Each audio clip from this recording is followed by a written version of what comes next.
السلام علیکم ورحمۃ اللہ وبرکاتہ۔ الحمدللہ رب العالمین والصلاة والسلام علی سید المرسلین، اما بعد۔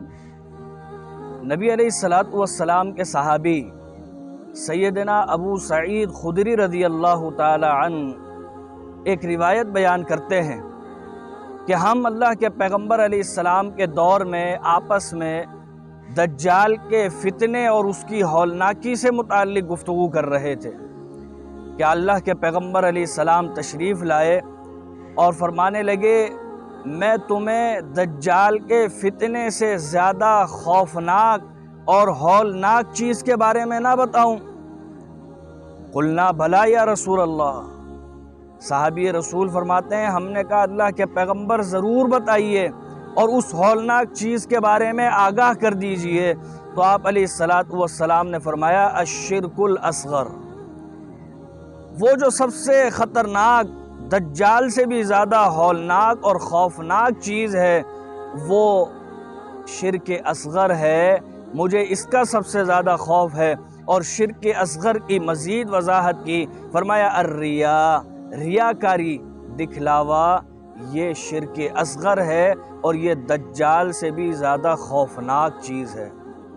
ہم دیکھیں کہ ہمارے ہر عمل میں ریاکاری نظر آتی ہے۔ نماز میں پیغمبر نے فرمایا، من صلی یرائی فقد اشرک، جس نے نماز دکھلاوے کے لیے پڑھی، صرف اس لیے پڑھی کہ کوئی شخص دیکھ رہا ہے اور اس نے اپنی نماز کو طویل کر لیا، دل میں یہ خیال آ گیا کہ فلاں شخص مجھے دیکھ کر میری قدر کرے گا کہ یہ نمازی ہے، فرمایا من صلی یرائی فقد اشرک، جس نے نماز دکھانے کے لیے پڑھی اس نے شرک کیا۔ ومن تصدق یرائی فقد اشرک، جس نے صدقہ و خیرات دکھانے کے لیے کیا اس نے بھی شرک کیا۔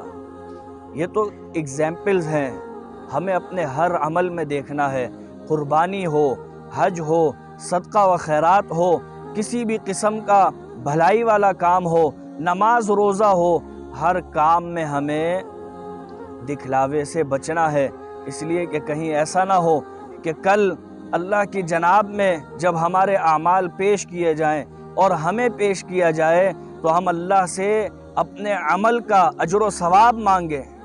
حدیث شریف میں آتا ہے کہ ایک شخص اللہ کی بارگاہ میں پیش کیا جائے گا، اس نے عمل دکھلاوے کے لیے کیا ہوگا تو اللہ رب العالمین فرمائیں گے، اذهبوا، ان لوگوں کے پاس چلے جاؤ جن لوگوں کو دکھانے کے لیے تم عمل کیا کرتے تھے، اجر و ثواب بھی انہی سے جا کے لے لو۔